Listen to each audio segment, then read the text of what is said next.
जय माँ भगवती, जय माँ दुर्गा। मातंग शिव का नाम है। इनकी शक्ति मातंगी देवी है। मातंगी के ध्यान में बताया गया है कि श्याम वर्णा है और चंद्रमा को मस्तक पर धारण करती हैं। भगवती मातंगी त्रिनेत्रा, रक्तमय सिंहासन पर आसीन, नील कमल के समान कांति वाली तथा राक्षस समूह रूप अरण्य को भस्म करने में दावानल के समान है। इन्होंने अपनी 4 भुजाओं में पाश, अंकुश, खेटक और खड्ग धारण किए हैं। यह असुरों को मोहित करने वाली एवं भक्तों को अभीष्ट फल देने वाली है। गृहस्थ जीवन को सुखी बनाने, पुरुषार्थ सिद्धि और वाग विलास में पारंगत होने के लिए मातंगी की साधना श्रेयस्कर है। महाविद्याओं में ये 9वें स्थान पर परिगणित है। दुर्गा सप्तशती के 7वें अध्याय में भगवती मातंगी के ध्यान का वर्णन करते हुए कहा गया है कि वे रत्नमय सिंहासन पर बैठकर पढ़ते हुए तोते का मधुर शब्द सुन रही हैं। उनके शरीर का वर्ण श्याम है। वे अपना एक पैर कमल पर रखे हैं।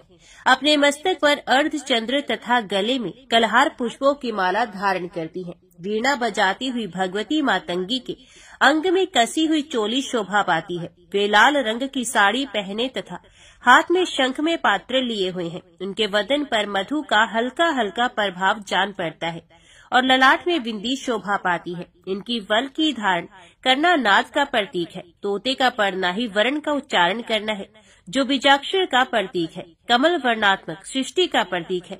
शंख पात्र ब्रह्मंद्र तथा मधु अमृत का प्रतीक है। रक्त वस्त्र अग्नि का ज्ञान का प्रतीक है। वाग देवी के अर्थ में मातंगी यदि व्याकरण रूपा है तो शुभ शिक्षा का प्रतीक है। 4 भुजाएं वेद चतुष्ट है। इस प्रकार तांत्रिकों की भगवती मातंगी महाविद्या, वैदिकों की सरस्वती भी है। तंत्र ग्रंथों में इनकी उपासना का विस्तृत वर्णन प्राप्त होता है। गुप्त नवरात्रि के दिनों में एक दिन ऐसा भी है जिस दिन आपको घर में अलग से मातंगी देवी की पूजा सामग्री न तो रखनी चाहिए, न ही उनकी उपासना स्थापना करके पूजा करनी चाहिए। आप मन में उनका ध्यान कर लीजिए, लेकिन उनकी प्रकट रूप में पूजा नहीं की जाती।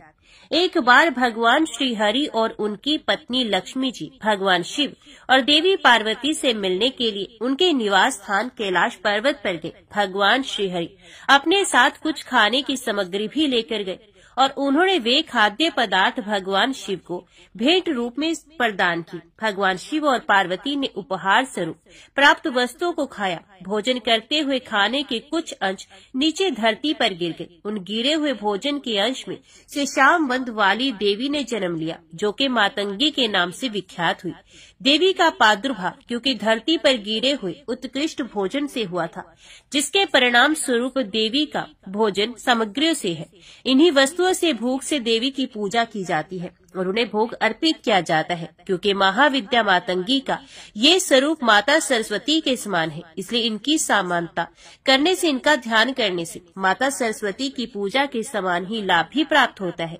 इससे व्यक्ति की बुद्धि और विद्या का विकास होता है और वाणी भी मधुर होती है। महाविद्या मातंगी के आशीर्वाद से कला और संगीत के क्षेत्र में उन्नति भी देखने को मिलती है। साथ ही महाविद्या माता की पूजा करने से हर प्रकार के जादू टोने या मोह माया से भी मुक्ति पाई जा सकती है। अगर किसी के ऊपर कहते हैं कोई जादू टोना कर दिया हो, तो आप महाविद्या मातंगी की पूजा मन ही मन पूजा कर सकते हैं, उनसे प्रार्थना कर सकते हैं। वे आपकी समस्याओं को दूर करेंगी। आज गुप्त नवरात्रि का 10वां और अंतिम दिन है। 10 महाविद्याओं में 10वीं महाविद्या के रूप में महाविद्या कमला देवी की पूजा की जाती है। शास्त्रों में माँ कमला को भाग्य, सम्मान, पवित्रता और परोपकार की देवी माना गया है। महाविद्या कमला सभी दिव्य गतिविधियों में ऊर्जा के रूप में मौजूद रहती है। माँ कमला भगवान विष्णु की दिव्य शक्ति है। इनकी पूजा करने से महालक्ष्मी जी की पूजा के समान पुण्य प्राप्त होता है। माँ कमला अपने भक्तों को धन और ऐश्वर्य का वरदान देती हैं। खासकर गर्भवती महिलाओं के लिए महाविद्या कमला की पूजा बहुत ही महत्वपूर्ण होती है, क्योंकि माँ कमला गर्भवती स्त्री के गर्भ की रक्षा करती हैं, उनका पोषण करती हैं। महाविद्या कमला का रूप देवी लक्ष्मी के समान मन को शांति प्रदान करता है। महाविद्या कमला प्रसिद्धि, भाग्य और धन की देवी है। अगर कोई गुप्त नवरात्रि में सच्चे मन से महाविद्या कमला की पूजा करता है तो उसे धन और समृद्धि की प्राप्ति होती है। इसके अलावा गर्भधारण और बच्चों के अच्छे विकास के लिए भी इनकी पूजा की जाती है। महाविद्या कमला को भाग्य, सम्मान, पवित्रता और परोपकार की देवी भी माना जाता है। महाविद्या कमला की पूजा करने के बाद गुप्त रूप से कन्याओं को दान देना चाहिए या गुप्त रूप से कन्या भोज कराना चाहिए। कन्याओं की उम्र 9 से कम वर्ष की होनी चाहिए। महाविद्या कमला की पूजा करने के लिए सुबह स्नान आदि से निर्वृत्त होने के बाद एक लकड़ी की चौकी के ऊपर लाल वस्त्र बिछाकर उसके ऊपर तांबे की प्लेट में एक कमल का गुलाब का पुष्प रखें और पुष्प के बीच में सिद्ध प्राण प्रतिष्ठा युक्त कमला यंत्र की स्थापना करें। कमला यंत्र के दाईं ओर भगवान शिव और अपने गुरु जी की फोटो की स्थापना करें। कमला यंत्र के समक्ष शुद्ध घी का दीपक प्रज्वलित करें और विधि पूर्वक यंत्र का पूजन करें और मंत्र का जाप करें। महाविद्या कमला की साधना या पूजा की जानकारी को हमेशा गुप्त रखना चाहिए, नहीं तो ये साधना या पूजा सफल नहीं होती है। पूजा करने के बाद हवन करें। हवन खुद से करना चाहिए। हवन के लिए कमल गट्टे, लाल पुष्प, शुद्ध घी और हवन सामग्री मिलाकर रखें। इन सभी सामग्रियों से हवन कुंड में आहुति देनी चाहिए। आहुति देते समय सभी 10 महाविद्याओं का एक बार फिर से स्मरण करना चाहिए। साथ ही नवदुर्गाओं के सभी 9 स्वरूपों का भी ध्यान और उनके मंत्रों का जाप करना चाहिए। गुप्त नवरात्रि में कन्या भोज करने के लिए आप खुद के घर पर कन्याओं को आमंत्रित न करके अपने आसपास के मंदिर में या आसपास की जगहों पर जाकर कन्याओं को जो भी भोग प्रसाद है वे दे सकते हैं, दक्षिणा दे सकते हैं, उन्हें उपहार आदि दे सकते हैं। यदि घर में कोई छोटी कन्या हो तो आप उनकी पूजा अपने घर पर कर सकती हैं। ध्यान रखें कि कन्या पूजन भी गुप्त रूप से ही करना चाहिए। यदि आपके व्रत या कन्या पूजन की जानकारी उजागर हो जाती है तो उससे भी गुप्त नवरात्रि के व्रतों का या पूजा का फल प्राप्त नहीं होता। इसके बाद व्रत का पारना जो भी भोग प्रसाद, हलवा, पूरी, खीर के रूप में आपने महाविद्याओं को अर्पित किया है उसी को प्रसाद रूप में ग्रहण करना चाहिए। कलश विसर्जन या जो भी पूजन सामग्री का विसर्जन करना है वे आपको अगले दिन सुबह सुबह सूर्य उदय के बाद ही कर लेना चाहिए। जिन लोगों के यहाँ ऐसा करने की परंपरा नहीं है वो 10वीं तिथि को यानी 10 महाविद्याओं का पूजन करने के बाद भी शाम को सूर्यास्त से पहले पहले विसर्जन कर सकते हैं। हालांकि 10 दिन महाविद्याओं की पूजा सुबह और शाम को करने के बाद ही विसर्जन करना शुभ माना जाता है और पूजा सामग्री का या कलश का विसर्जन बिल्कुल उसी तरह से किया जाता है जिस प्रकार से आप प्रकट नवरात्रि में करते हैं, यानी कि जो भी पुष्प आदि है, अक्षत है, उनका विसर्जन आप बहते जल में कर सकते हैं। जो भी आपने माता रानी को चुनरियां, कलावा अर्पित किया हुआ है उसे आप घर के मुख्य द्वार पर या अपने घर की तिजोरी में रख सकते हैं। कलावे को अपने हाथ में या परिवार के सदस्यों के हाथ में बांध सकते हैं। कलश का जल आप किसी पौधे में विसर्जित कर सकते हैं। उससे पहले उस जल का छिड़काव घर के मुख्य द्वार पर हर कोने में छिड़काव करना चाहिए और उस जल को अपनी आंखों पर, अपने माथे पर भी स्पर्श करना चाहिए। कलश के अंदर जो भी एक का सिक्का आपने डाला है उसे आप अपने घर की तिजोरी में रखें। मंदिर में आप रख सकते हैं और बाकी सब सामग्रियों का विसर्जन आपको बहते जल में कर देना चाहिए। अगर बहते जल की व्यवस्था न हो तो आप पीपल के पेड़ के नीचे गड्ढा खोदकर भी उस सामग्री को दबा सकते हैं। माता की चौकी हटाने से पहले या विसर्जन करने से पहले आप महाविद्याओं का या माँ भगवती का श्रृंगार करें। जो सुहागन महिलाओं का है उन्हें पूरा श्रृंगार करना चाहिए। देवी को कुमकुम, हल्दी, अक्षत, सिंदूर आदि अर्पित करें और माँ की पूजा में दान का अधिक महत्व होता है। इस दिन भक्त अपनी क्षमता के अनुसार दान करते हैं तो दान आप अन्न, धन, वस्त्र का कर सकते हैं और जो सुहागन महिलाएं होती हैं उन्हें इस दिन सुहाग की सामग्री का भी दान करना चाहिए। इस दिन माता पार्वती की भी विशेष पूजा आपको करनी चाहिए। यदि आपने मिट्टी से प्रतिमा बनाई है तो उसका विसर्जन कर दिया जाता है और अगर धातु की कोई प्रतिमा या पहले से अपने मंदिर में रखी हुई प्रतिमा का आपने स्थापना 10 दिन तक की हुई थी तो आप उन्हें वापस से मंदिर में रखकर फिर से हर दिन नियमित रूप से पूजा कर सकते हैं। और अगर 10वें दिन पीरियड्स के कारण आप विसर्जन या कन्या पूजन नहीं कर पाते हैं तो जो आने वाली पूर्णिमा है उस दिन भी आप गुप्त रूप से कन्याओं को दान या कन्या भोज करा सकते हैं या फिर आप अपने घर में रखी हुई प्रतिमा या कलश का विसर्जन भी पूर्णिमा के दिन कर सकती हैं, जो कि माघ पूर्णिमा होती है।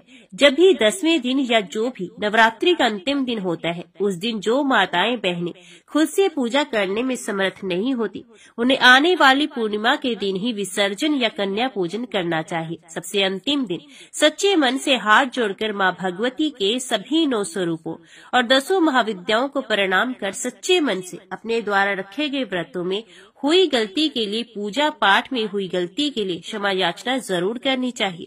जो भी भूल चूक आपसे हो गई हो, उसके लिए यदि सच्चे मन से प्रार्थना की जाती है तो उस गलती का कोई दोष नहीं लगता। इसके अलावा यदि इन 10 दिनों में आप कोई विशेष पूजा करना भूल गए हो, कोई विशेष भोग माँ को अर्पित करना भूल गए हो, तो 10वें दिन में आप विसर्जन करने से पहले आप उस भोग को माता रानी को अर्पित कर सकते हैं। कोई खास उपाय यदि आपको बताया गया हो तो वो भी आप 10वें दिन कर सकते हैं। इस प्रकार से गुप्त नवरात्रि की पूजा की जाती है, व्रत पूर्ण किए जाते हैं। इस बात का ध्यान रखना चाहिए कि गुप्त नवरात्रि में जितना गुप्त रहकर पूजा साधना या व्रत रखा जाए या गुप्त दान किया जाए, वो जरूर फलित होता है। जय माँ भगवती, जय माँ दुर्गा। अभी सुनिए श्रीमद् देवी भागवत महापुराण की अंतिम दिन की कथा। राजा बोले, हे भगवान, अब मुझे उन देवी की आराधना विधि भलीभांति बताइए, साथ ही पूजा विधि, हवन की विधि और मंत्र भी बताइए। ऋषि बोले, हे राजन सुनिए, मैं उनके पूजन की शुभ विधि बताता हूँ, जो मनुष्य को काम, मोक्ष और ज्ञान को देने वाली तथा उनके दुखों का नाश करने वाली है। मनुष्य को सर्वप्रथम विधि पूर्वक स्नान करके पवित्र हो श्वेत वस्त्र धारण कर लेना चाहिए। तत्पश्चात वे सावधानी पूर्वक आचमन करके पूजा स्थान को शुद्ध करने के बाद लिपि हुई भूमि पर उत्तम आसन बिछाकर उस पर बैठ जाए और प्रसन्न होकर विधि पूर्वक 3 बार आचमन करे। अपनी शक्ति के अनुसार पूजा द्रव्य को सुव्यवस्थित ढंग से रखकर प्राणायाम कर ले। उसके बाद भूत शुद्धि करके और पुण्य मंत्र पढ़कर समस्त पूजन सामग्री का प्रोक्षण करके देवी मूर्ति की प्राण प्रतिष्ठा करनी चाहिए। तत्पश्चात देश काल का उच्चारण कर विधि पूर्वक न्यास करना चाहिए। इसके बाद सुंदर ताम्र पत्र पर श्वेत चंदन से षटकोण यंत्र तथा उसके बाहर अष्टकोण यंत्र लिखना चाहिए। तदंतर नवाक्षर मंत्र के 8 बीच 8 अक्षरों कोणों में लिखना चाहिए और 9वां अक्षर यंत्र की कर्णिका बीच में लिखना चाहिए। तदंतर वेद में बताई गई विधि से यंत्र की प्रतिष्ठा करके अथवा हे राजन भगवती की धातुमयी प्रतिमा बनाकर शिव तंत्रोक्त पूजा मंत्रों से प्रयत्न पूर्वक पूजन करना चाहिए, अथवा सावधान होकर आगम शास्त्र में बताई गई विधि से विधान पूर्वक पूजन करके ध्यान पूर्वक नवाक्षर मंत्र का सतत जप करना चाहिए। जप का दशांश होम करना चाहिए, होम का दशांश तर्पण करना चाहिए और तर्पण का दशांश ब्राह्मण भोजन कराना चाहिए। प्रतिदिन तीनों चरित्रों, प्रथम चरित्र, मध्यम चरित्र तथा उत्तम चरित्र का पाठ करना चाहिए। इसके बाद विसर्जन करना चाहिए। हे राजन, कल्याण चाहने वालों को अश्विन और चैत्र माह के शुक्ल पक्ष में विधि पूर्वक नवरात्र व्रत करना चाहिए। इन नवरात्रों में उपवास भी करना चाहिए। अनुष्ठान में जपे गए मंत्रों के द्वारा शर्करा, घी और मधु मिश्रित पवित्र खीर से विस्तार पूर्वक हवन करना चाहिए, अथवा उत्तम बिल पत्रों, लाल कनेल के पुष्पों अथवा शर्करा मिश्रित तिलों से हवन करना चाहिए। अष्टमी, नवमी एवं चतुर्दशी को विशेष रूप से देवी पूजन करना चाहिए और इस अवसर पर ब्राह्मण भोजन भी कराना चाहिए। ऐसा करने से निर्धन को धन की प्राप्ति होती है, रोगी रोग मुक्त हो जाता है, पुत्रहीन व्यक्ति सुंदर और आज्ञाकारी पुत्र को प्राप्त करता है और राज्यच्युत राजा को सार्वभौम राज्य प्राप्त हो जाता है। देवी महामाया की कृपा से शत्रुओं से पीड़ित मनुष्य अपने शत्रु का नाश कर देता है। जो विद्यार्थी अपने इंद्रियों को वश में करके इस पूजन को करता है, वे शीघ्र ही पुण्य में उत्तम विद्या प्राप्त कर लेता है, इसमें कोई संदेह नहीं। ब्राह्मण, क्षत्रिय, वैश्य अथवा शूद्र जो भी भक्ति प्रायण होकर जगत जननी जगदम्बा की पूजा करता है, वे सब प्रकार के सुख का भागी हो जाता है। जो स्त्री अथवा पुरुष भक्ति तत्पर होकर नवरात्र व्रत करता है, वे सदा मनोवांछित फल प्राप्त करता है। जो मनुष्य अश्विन शुक्ल पक्ष में इस उत्तम नवरात्र व्रत को श्रद्धा भाव से करता है उसकी सभी कामनाएं पूर्ण होती हैं। विधि पूर्वक मंडल का निर्माण करके पूजा स्थान का निर्माण करना चाहिए और वहां पर विधि विधान से वैदिक मंत्रों द्वारा कलश की स्थापना करनी चाहिए। अत्यंत सुंदर यंत्र का निर्माण करके उसे कलश के ऊपर स्थापित कर देना चाहिए। तत्पश्चात कलश के चारों ओर परिष्कृत तथा उत्तम जौ का वपन करके पूजा स्थान के ऊपर पुष्प माला से अलंकृत चांदनी लगाकर देवी का मंडप बनाना चाहिए तथा उसे सदा धूप दीप से संपन्न रखना चाहिए। अपनी शक्ति के अनुसार वहां प्रातः, मध्याह्न तथा सायंकाल तीनों समय पूजा करनी चाहिए। देवी की पूजा में धन की कृपणता नहीं करनी चाहिए। धूप दीप, उत्तम नैवेद्य, अनेक प्रकार के फल, पुष्प, गीत, वाद्य, स्तोत्र पाठ तथा वेद पारायण, इनके द्वारा भगवती की पूजा होनी चाहिए। नानाविध वाद्य बजाकर उत्सव मनाना चाहिए। इस अवसर पर चंदन, आभूषण, वस्त्र, विविध प्रकार के व्यंजन, सुगंधित तेल, हार, मन को प्रसन्न करने वाले इन पदार्थों से विधि पूर्वक कन्याओं का पूजन करना चाहिए। इस प्रकार पूजन संपन्न करके अष्टमी या नवमी को मंत्र उच्चारण पूर्वक विधिवत हवन करना चाहिए। तत्पश्चात ब्राह्मण भोजन कराना चाहिए। इसके बाद दशमी को पारण करना चाहिए।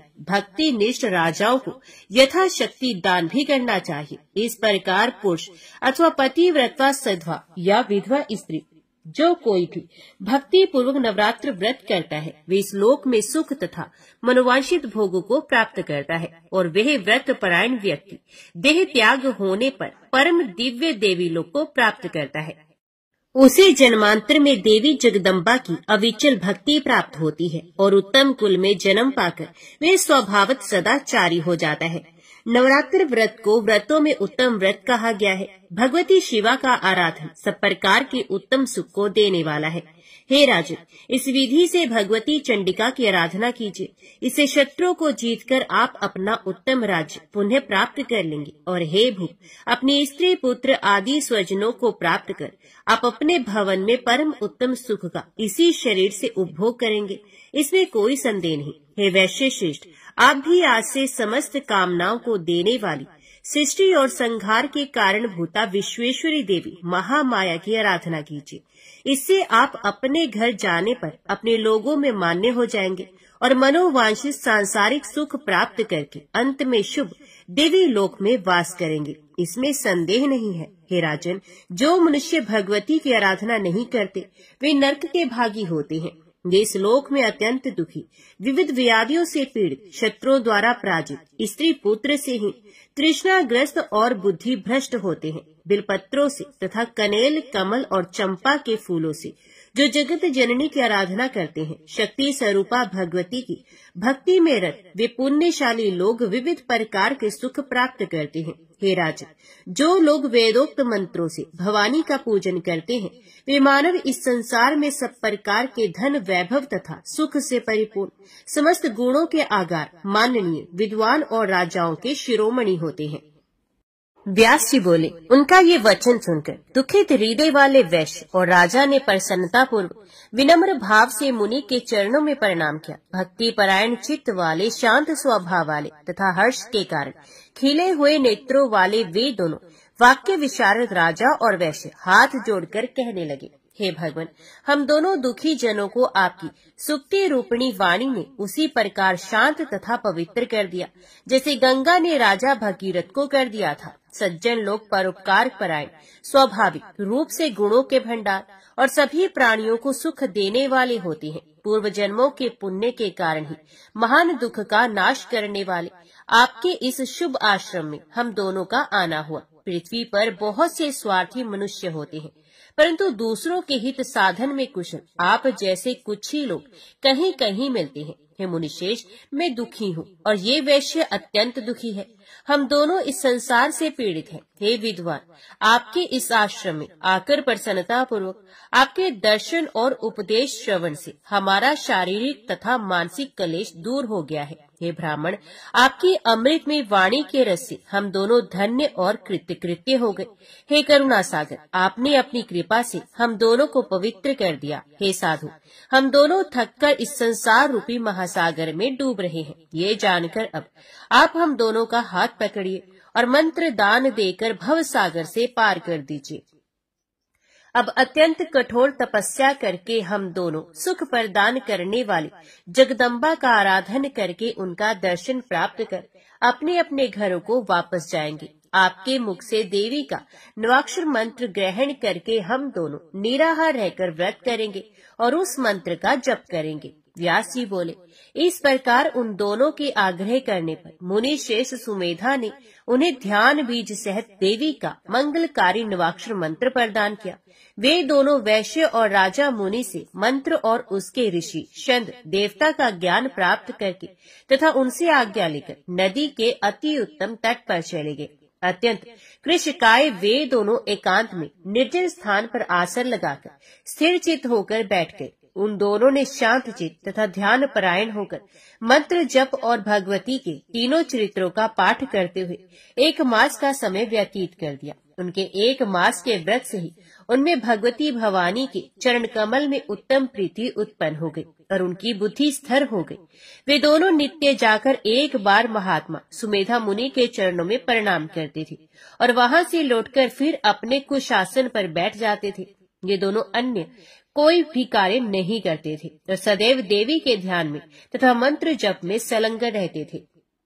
हे राजन, इस प्रकार 1 वर्ष पूर्ण होने पर वे फलाहार का त्याग करके पत्ते के आहार पर रहने लगे। हे राजन, उन दोनों वैश्य और राजा ने 1 वर्ष तक सूखे पत्ते खाकर इंद्रियों को वश में करके जप और ध्यान में रत रहते हुए तप किया। इस प्रकार 2 वर्ष व्यतीत होने पर उन दोनों को किसी समय स्वप्न में भगवती का मनोहारी दर्शन प्राप्त हुआ।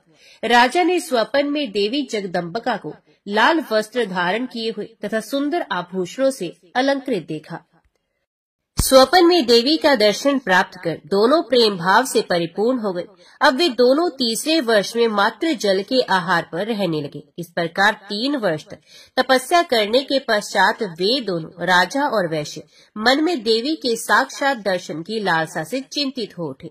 अत्यंत दुखी तथा व्याकुल होकर उन दोनों ने निश्चय किया कि मनुष्य को शांति प्रदान करने वाली देवी का प्रत्यक्ष दर्शन नहीं प्राप्त हुआ, अतः अब हम शरीर का त्याग कर देंगे।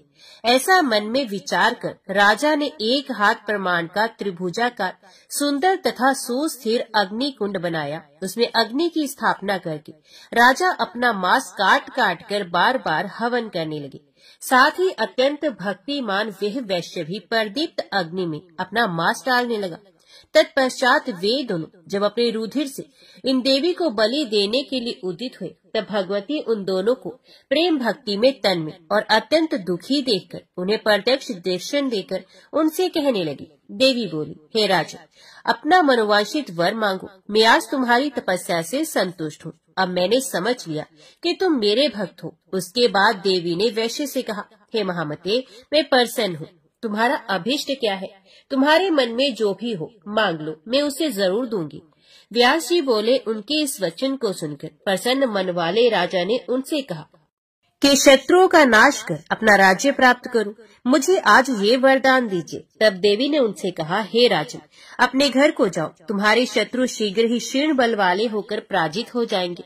हे महाभाग, तुम्हारे मंत्रीगण आकर तुम्हारे पैरों पर गिरेंगे। अब आप अपने नगर में सुखपूर्वक राज्य करें। हे राजन, अपने विस्तृत साम्राज्य का 10,000 वर्षों तक शासन करके देह त्याग के बाद सूर्य से जन्म प्राप्त करके तुम सावरणी मनु हो जाओगे। व्यास जी बोले, शुद्ध हृदय वैश्य ने हाथ जोड़कर कहा, अब मुझे न घर की आवश्यकता है, न धन की, न पुत्रों की। हे माता, ये सभी बंधन में डालने वाले और स्वप्न की भांति नश्वर हैं। अतः आप मुझे बंधन का नाश करने वाला और मोक्ष देने वाला दिव्य ज्ञान प्रदान करें। इस असार संसार में अज्ञानी डूब जाते हैं और ज्ञानी पार उतर जाते हैं, इसलिए वे इस संसार की इच्छा नहीं करते। व्यास जी बोले, तब अपने समक्ष खड़े वैश्य की बात सुनकर देवी महामाया ने कहा, हे वैश्य श्रेष्ठ, तुम्हें ज्ञान प्राप्त होगा, इसमें संदेह नहीं। इस प्रकार उन दोनों को वरदान देकर देवी वहीं अंतर ध्यान हो गई। तब भगवती के अंतर ध्यान हो जाने पर राजा सुर्थ ने उन मुनि श्रेष्ठ को प्रणाम करके घोड़े पर चढ़कर चलने का निश्चय किया। तभी उनके प्रजाजनों और मंत्रीगणों ने वहां आकर प्रणाम किया। वे हाथ जोड़कर खड़े हो गए तथा विनम्र होकर राजा से कहने लगे, हे राजा, आपके शत्रुगण आपके पाप के कारण युद्ध में मारे गए। हे भूप, अब आप अपने नगर में निवास करके निष्कंटक राज्य कीजिए। उनकी बात सुनकर राजा मुनि श्रेष्ठ को प्रणाम करके उनसे आज्ञा लेकर मंत्रियों के साथ चल दिए। वे अपने राज्य, स्त्री और बंधु बांधवों को पाकर समुद्र पर्यंत संपूर्ण पृथ्वी का राज्य भोगने लगे। वैश्य भी ज्ञान प्राप्त करके सर्वथा आसक्ति रहित और बंधन से मुक्त होकर तीर्थों में भ्रमण करता हुआ तथा भगवती के गुणों का गान करता हुआ समय व्यतीत करने लगा।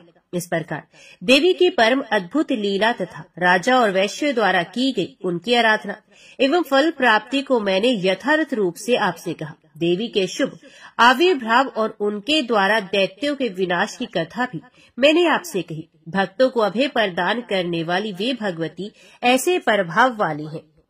जो मनुष्य उनके इस उत्तम आख्यान को नित्य सुनता है, वे संसार में अद्भुत सुख प्राप्त करता है।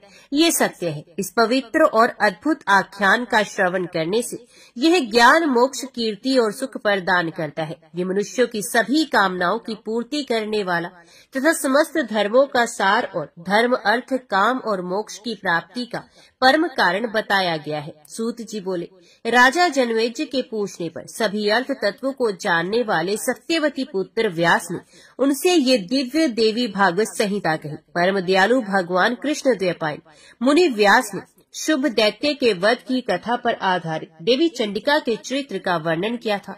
हे मुनीश्वरों, समस्त पुराणों का सार स्वरूप ये इतिहास मैंने आप लोगों से कह दिया। अभी सुनिए देवी भागवत पुराण का अध्याय भगवती के द्वारा देवी तीर्थों, व्रतों तथा उत्सवों का वर्णन। हिमालय बोले, हे देवी, इस पृथ्वी तल पर कौन कौन से पवित्र, मुख्य, दर्शनीय तथा आप भगवती के लिए अत्यंत प्रिय स्थान है। हे माता, आपको संतुष्ट करने वाले जो जो व्रत तथा उत्सव हो, उन सबको भी मुझे बताइए, जिससे मुझ जैसा प्राणी कृत्य कृत्य हो जाए। देवी बोली, दृष्टि गोचर होने वाले सभी स्थान मेरे अपने हैं, सभी काल व्रत योग्य है तथा सभी समयों में मेरे उत्सव मनाए जा सकते हैं, क्योंकि मैं सर्वस्वरूपिणी हूँ। फिर भी हे पर्वतराज, भक्त वात्सल्य के कारण मैं कतिपय स्थानों को बता रही हूँ। आप सावधान होकर मेरा वचन सुनिए। कोल्हापुर एक अत्यंत श्रेष्ठ स्थान है, जहाँ लक्ष्मी सदा निवास करती है। मातृपुर दूसरा परम स्थान है, जहाँ भगवती रेणुका विराजमान है। श्रीमद देवी भागवत पुराण अध्याय सप्तश्लोकी दुर्गा। शिवजी बोले, हे देवी, तुम भक्तों के लिए सुलभ हो और समस्त कर्मों का विधान करने वाली हो। कलयुग में कामनाओं की सिद्धि हेतु यदि कोई उपाय हो तो उसे अपनी वाणी द्वारा सम्यक रूप से व्यक्त करो। देवी ने कहा, हे देव, आपका मेरे ऊपर बहुत स्नेह है। कलयुग में समस्त कामनाओं को सिद्ध करने वाला जो साधन है वे बतलाऊंगी, सुनिए। उसका नाम है अम्बा स्तुति विनियोग। इस दुर्गा सप्तश्लोकी स्तोत्र मंत्र के नारायण ऋषि हैं। अनुष्टप छंद है। श्री महाकाली, महालक्ष्मी और महासरस्वती देवता है। श्री दुर्गा की प्रसन्नता के लिए सप्तश्लोकी दुर्गा पाठ में इसका विनियोग किया जाता है। ये भगवती महामाया देवी ज्ञानियों के भी चित्त को बलपूर्वक खींचकर मोह में डाल देती है। माँ दुर्गे अपस्मरण करने पर सब प्राणियों का भय हर लेती है और स्वस्थ पुरुषों द्वारा चिंतन करने पर उन्हें परम कल्याणमयी बुद्धि प्रदान करती है। दुख, दरिद्रता और भय हरने वाली देवी आपके सिवा दूसरी कौन है, जिसका चित्त सबका उपकार करने के लिए सदा ही व्याद्र रहता हो। नारायणी अब सब प्रकार का मंगल प्रदान करने वाली मंगलमयी है। आप ही कल्याणदायिनी शिवा है। अब सब पुरुषार्थों को सिद्ध करने वाली शरणागत वत्सला, तीन नेत्रों वाली गौरी है। आपको नमस्कार है। शरणागतों, दीनों एवं पीड़ितों की रक्षा में संलग्न रहने वाली तथा सबकी पीड़ा दूर करने वाली नारायणी देवी, आपको नमस्कार है। सर्व स्वरूपा सर्वेश्वरी तो सब प्रकार की शक्तियों से संपन्न दिव्य रूपा दुर्गे देवी, सभयों से हमारी रक्षा कीजिए। आपको नमस्कार है। देवी अप्रसन्न होने पर सब रोगों को नष्ट कर देती हैं और कुपित होने पर मनोवांछित सभी कामनाओं का नाश करती हैं। जो लोग आपकी शरण में हैं, उन पर विपत्ति तो आती ही नहीं। आपकी शरण में गए हुए मनुष्य दूसरों को शरण देने वाले हो जाते हैं। सर्वेश्वरी, आप इसी प्रकार तीनों लोगों की समस्त बाधाओं को शांत करो और हमारे शत्रुओं का नाश करती रहे। जय माँ भगवती, जय माँ दुर्गा। दिव्य अपराध क्षमापन स्तोत्र। माँ, न मैं मंत्र जानती हूँ, न यंत्र। अहो, मुझे स्तुति का भी ज्ञान नहीं, न आवाहन का पता है, न ध्यान का, स्तोत्र और कथा की भी जानकारी नहीं। ना तो तुम्हारी मुद्राएं जानती हूँ और न मुझे व्याकुल होकर विलाप करना ही आता है। परंतु एक बात जानती हूँ, केवल तुम्हारा अनुसरण, तुम्हारे पीछे चलना, जो के सब कलेशों को, समस्त दुख विपत्तियों को हर लेने वाला है, सबका उद्धार करने वाली कल्याण में माता। मैं पूजा की विधि नहीं जानती, मेरे पास धन का भी अभाव है, मैं स्वभाव से भी आलसी हूँ तथा मुझसे ठीक ठीक पूजा का संपादन हो भी नहीं सकता। इन सब कारणों से तुम्हारे चरणों की सेवा में जो त्रुटि हो गई है, उसे क्षमा करना। क्योंकि कुपुत्र का होना संभव है, किंतु कहीं भी माता कुमाता नहीं होती। माँ, इस पृथ्वी पर तुम्हारे सीधे साधे पुत्र तो बहुत से हैं, किंतु उन सब में मैं ही अत्यंत चपल तुम्हारा बालक हूँ। मेरे जैसे चंचल कोई विरला ही होगा। शिवे, मेरा जो ये त्याग हुआ है, ये तुम्हारे लिए कदापि उचित नहीं, क्योंकि संसार में कुपुत्र का होना संभव है, किंतु कहीं भी माता कुमाता नहीं होती। जगदम्बा, हे माता, मैंने तुम्हारे चरणों की सेवा कभी नहीं की। देवी, तुम्हें अधिक धन भी समर्पित नहीं किया, तथापि मुझ जैसे अधम पर जो तुम अनुपम स्नेह करती हो, इसका कारण यही है कि संसार में कुपुत्र पैदा हो सकता है, किंतु कहीं भी कुमाता नहीं होती। गणेश जी को जन्म देने वाली माता पार्वती, अन्य देवताओं की आराधना करते समय मुझे नाना प्रकार की सेवाओं में व्यग्र रहना पड़ता था। इसलिए 85 वर्ष से अधिक अवस्था बीत जाने पर भी मैंने देवताओं को छोड़ दिया। अब उनकी सेवा पूजा मुझसे नहीं हो पाती, अतएव उनसे कुछ भी सहायता मिलने की आशा नहीं। इस समय यदि तुम्हारी कृपा नहीं होगी तो मैं अवलंब रहित होकर किसकी शरण में जाऊं। माता अपर्णा, तुम्हारे मंत्र का एक अक्षर भी कान में पड़ जाए तो उसका फल ये होता है कि मूर्ख चांडाल भी मधुपाक के समान मधुर वाणी का उच्चारण करने वाला उत्तम वक्ता हो जाता है। दीन मनुष्य भी करोड़ों स्वर्ण मुद्राओं से संपन्न हो चिरकाल तक निर्भय विहार करता रहता है। जब मंत्र के एक अक्षर के श्रवण का ऐसा फल है, तो जो लोग विधि पूर्वक जप में लगे रहते हैं, उनके जप से प्राप्त होने वाला उत्तम फल कैसा होगा, इसको कौन मनुष्य जान सकता है। भवानी, जो अपने अंगों में चिता की राख भभूत लपेटे रहते हैं, जिनका विषी भोजन है, जो दिगंबर धारी नग्न रहने वाले हैं, मस्तक पर जटा और कंठ में नागराज वासुकी को हार के रूप में धारण करते हैं, तथा जिनके हाथ में कपाल भिक्षा पात्र शोभा पाता है, ऐसे भूतनाथ पशुपति भी जो एकमात्र जगदीश की पदवी धारण करते हैं, इसका क्या कारण है? ये महत्व उन्हें कैसे मिला? यह केवल तुम्हारे पाणी ग्रहण की परिपाटी का फल है। तुम्हारे साथ विवाह होने से ही उनका महत्व बढ़ गया है। मुख में चंद्रमा की शोभा धारण करने वाली माता, मुझे मोक्ष की इच्छा नहीं, संसार के वैभव की भी अभिलाषा नहीं, न विज्ञान की अपेक्षा है, न सुख की आकांक्षा। अतः तुमसे मेरी यही याचना है कि मेरा जन्म मृडानी, रुद्रानी, शिव शिव, भवानी इन नामों का जप करते हुए बीते। माँ श्यामा, नाना प्रकार की पूजन सामग्रियों से कभी विधि पूर्वक तुम्हारी आराधना मुझसे ना हो सकी। सदा कठोर भाव का चिंतन करने वाली मेरी वाणी ने कौन सा अपराध नहीं किया, फिर भी तुम स्वयं ही प्रयत्न करके मुझ अनाथ पर जो किंचित कृपा दृष्टि रखती हो, माँ, ये तुम्हारे ही योग्य है। तुम्हारी जैसी दयामयी माता ही मेरे जैसे कुपुत्र को भी आश्रय दे सकती है। माता दुर्गे, करुणा सिंधु महेश्वरी, मैं विपत्तियों में फंसकर आज जो तुम्हारा स्मरण करती हूँ, पहले कभी नहीं करती थी। इसे मेरी शठता ना मान लेना, क्योंकि भूख प्यास से पीड़ित बालिका माता का ही स्मरण करती है। जगदम्बा, मुझ पर जो तुम्हारी पूर्ण कृपा बनी हुई है, इसमें आश्चर्य की कौन सी बात है? पुत्र अपराध पर अपराध क्यों न करता जाता हो, फिर भी माता उसकी उपेक्षा नहीं नहीं करती। महादेवी, मेरे समान कोई पाप की नहीं है और तुम्हारे समान दूसरी कोई पाप हारिणी नहीं है। ऐसा जानकर जो उच्ची जान पड़े वह करो। जय माँ भगवती, जय माँ दुर्गा। अभी सुनिए श्री दुर्गा कवच का पाठ।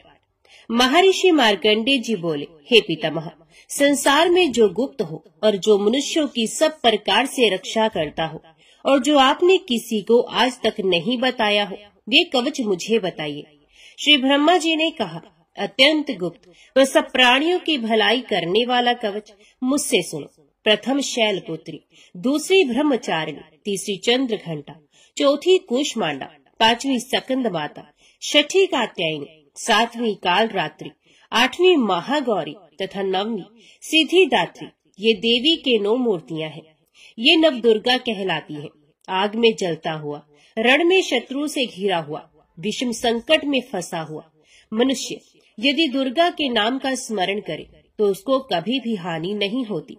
रण में उसके लिए कुछ भी आपत्ति नहीं होती और न उसे किसी प्रकार का दुख या डर ही होता है।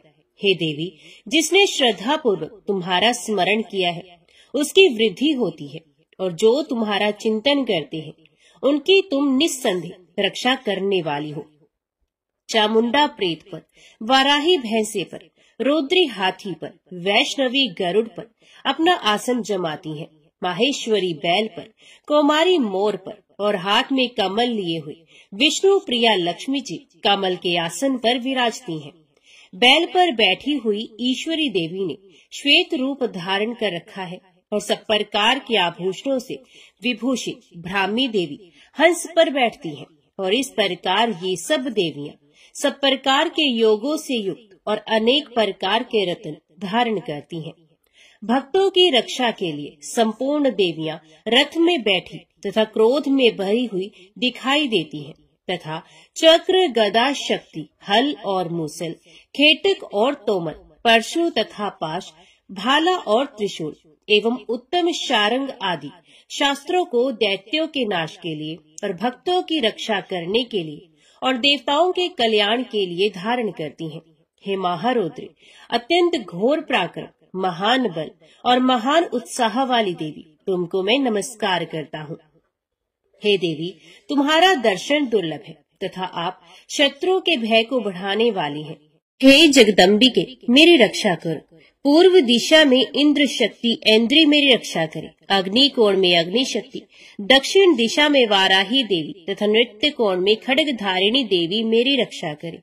पश्चिम दिशा में वारुणी, वायु कोण में मृग वाहिनी, उत्तर दिशा में कौमारी और ईशान कोण में शूल धारिणी देवी मेरी रक्षा करे। ब्राह्मणी ऊपर की ओर से मेरी रक्षा करे और वैष्णवी देवी नीचे की ओर से मेरी रक्षा करे। और इसी प्रकार शव पर बैठी चामुंडा देवी 10 दिशाओं में मेरी रक्षा करे। जया देवी आगे, विजया देवी पीछे की ओर से मेरी रक्षा करे। अजिता बाईं ओर से, अपराजिता दाहिनी ओर मेरी रक्षा करे। उधोतनी देवी शिखा की रक्षा करे तथा उमा मेरे मस्तक पर विराजमान होकर मेरी रक्षा करे। इसी प्रकार ललाट की मालाधारी देवी रक्षा करे और शिवनी देवी मेरी भौहों का संरक्षण करे। भौं के मध्य भाग में त्रिनेत्रणा, नथनों की यमघंटा देवी रक्षा करे। नेत्रों के मध्य में शंखनी देवी और द्वारवासिनी देवी कानों की रक्षा करे। कपोलों की कालिका देवी और कानों के मूल भाग की भगवती शंकरी रक्षा करे। सुगंधा नासिका की और चर्चिका ऊपर के होंठ की, अमृत कला नीचे के होंठ की, सरस्वती देवी जीभ की रक्षा करे। कुमारी देवी दांतों की और चंडिका कंठ प्रदेश की रक्षा करे। चित्र घंटा गले की घंटी की और महामाया तालु की रक्षा करे। कामाक्षी देवी ठोड़ी की और सर्वमंगला मेरी वाणी की रक्षा करे। भद्रकाली गर्दन की और धनुर्धरी पीठ के मेरुदंड की रक्षा करे। कंठ के बाहरी भाग की नीलग्रीवा और कंठ की नली की नलकूबरी रक्षा करे। दोनों कंधों की खड़गनी और वज्रधारणी मेरी दोनों बाहों की रक्षा करे। दोनों हाथों की दंडनी और उंगलियों की रक्षा अंबिका देवी करे। शूलेश्वरी देवी संपूर्ण नखों की, कुलेश्वरी देवी मेरी कुक्षी की रक्षा करे। महादेवी दोनों स्तनों की और शोक विनाशिनी देवी मन की रक्षा करे। ललिता देवी हृदय की और शूल धारिणी उदर की रक्षा करे। कामिनी देवी नाभि की, गृहेश्वरी गृह भाग की, पूतना और कामिका लिंग की और महेश वाहिनी गुदा की रक्षा करे। संपूर्ण कामनाओं को पूर्ण करने वाली महाबला देवी दोनों जंघाओं की रक्षा करे। विंध्यवासिनी दोनों घुटनों की और तेजसी देवी दोनों पांवों के पृष्ठ भाग की, श्रीधरी पांवों की उंगलियों की, तलवासिनी तलुओं की, दंशाकाली देवी नखों की, ऊर्ध्व केशनी केशों की, बाघेश्वरी वाणी की रक्षा करे। रोमावलियों के छिद्रों की कोबेरी और त्वचा की बागेश्वरी देवी रक्षा करे। पार्वती देवी रक्त, मज्जा, वसा, मांस, हड्डी की रक्षा करे। आंतों की कालरात्रि देवी, पित्त की मुक्तेश्वरी देवी, पद्मावती कमल कोश की, चूड़ामणि कफ की रक्षा करे। ज्वालामुखी नसों के जल की रक्षा करे। अभेद्या देवी शरीर के सब जोड़ों की रक्षा करे। ब्राह्मणी मेरे वीर की, क्षत्रेश्वरी देवी छाया की तथा धर्मधारिणी देवी मेरे अहंकार, मन और बुद्धि की रक्षा करे। प्राण अपान, व्यान उदान और समान की वज्रहस्ता देवी रक्षा करे। कल्याण शोभना मेरे प्राण की रक्षा करे। रस रूप गंध शब्द और स्पर्श इन विषयों का अनुभव करते समय योगिनी देवी मेरी रक्षा करे तथा सत्वगुण, रजोगुण और तमोगुण की रक्षा नारायणी देवी करे। आयु की रक्षा वाराही देवी करे। वैष्णवी धर्म की तथा चक्रणी देवी मेरे यश, कीर्ति, लक्ष्मी, धन, विद्या की रक्षा करे। इंद्राणी मेरे शरीर की रक्षा करे। और हे चंडिके, आप मेरे पशुओं की रक्षा करे। महालक्ष्मी मेरे पुत्रों की रक्षा करे और भैरवी मेरी पत्नी की रक्षा करे। राजा के दरबार में महालक्ष्मी तथा सब और व्याप्त रहने वाली विजया देवी चारों ओर से मेरी रक्षा करे। जो स्थान रक्षा से रहित हो और कवच में रह गया हो, उसकी पापों का नाश करने वाली जयंती देवी मेरी रक्षा करे। अपना शुभ चाहने वाले मनुष्य को बिना कवच के एक पल भी कहीं नहीं जाना चाहिए, क्योंकि कवच रखने वाला मनुष्य जहाँ जहाँ भी जाता है वहाँ वहाँ उसे अवश्य धन लाभ होता है तथा विजय प्राप्त करता है। विजिष्ट अभीष्ट वस्तु की इच्छा करता है, वह उसको इस कवच के प्रभाव से अवश्य मिलती है और वह इसी संसार में महा ऐश्वर्य को प्राप्त करता है। कवचधारी मनुष्य निर्भय होता है और वह तीनों लोकों में माननीय होता है। देवी का ये कवच देवताओं के लिए भी दुर्लभ है। जो प्रतिदिन नियम पूर्वक तीनों संध्याओं के समय श्रद्धा के साथ इसका पाठ करता है, उसे देव शक्ति प्राप्त होती है। ये तीनों लोकों को जीत सकता है तथा अकाल मृत्यु से रहित होकर 100 वर्षों तक जीवित रहता है।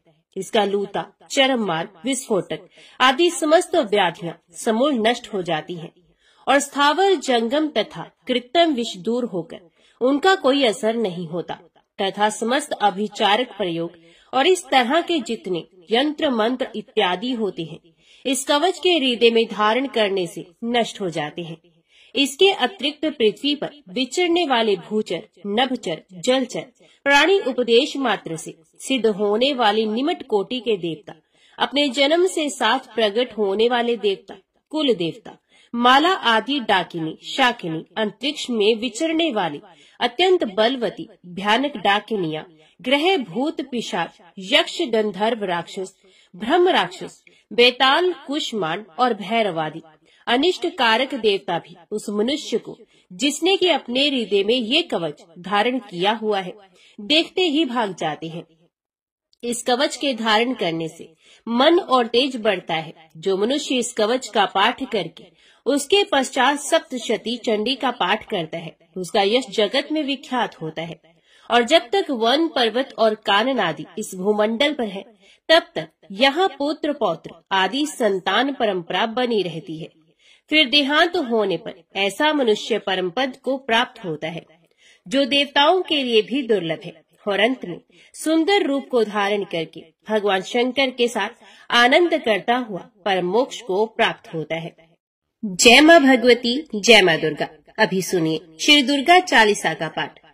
नमो नमो दुर्गे सुख करनी, नमो नमो अम्बे दुखहरनी। निरंकार है ज्योति तुम्हारी, तीहू लोक फैली उजियारी। शशि ललाट मुख महाविशाला, नेत्र लाल भ्रुकुटी विकराला। रूप मात को अधिक सुहावी, दर्श करत जन अत सुख पावे। तुम संसार शक्ति लैकीना, पालन हेतु अन्न धन दीना। अन्नपूर्णा हुई जगपाला, तुम ही आदि सुंदरी बाला। परले काल सब नाशन हारी, तुम गौरी शिव शंकर प्यारी। शिव योगी तुम्हारे गुण गावे, ब्रह्मा विष्णु तुम्हें नित्य ध्यावे। रूप सरस्वती को तुम धारा, देश बुद्धि ऋषि मुनन उबारा। धरियो रूप नरसिंह को अम्बा, प्रगट भई फाड़ कर खम्बा। रक्षा कर प्रहलाद बचायो, हिरण्याक्ष को स्वर्ग पठायो। लक्ष्मी रूप धरो जग माही, श्री नारायण अंग समाही। शिर सिंधु में करत विलासा, दिया सिंधु दीजे मन आसा। हिंगलाज में तुम्ही भवानी, महिमा अमत न जात बखानी। मातंगी और धूमावती माता, भुवनेश्वरी बगला सुखदाता। श्री भैरव तारा जग तारिणी, शीर्ण भाल भव दुख निवारिणी। केहर वाहन सोह भवानी, लांगुर वीर चलत अगवानी।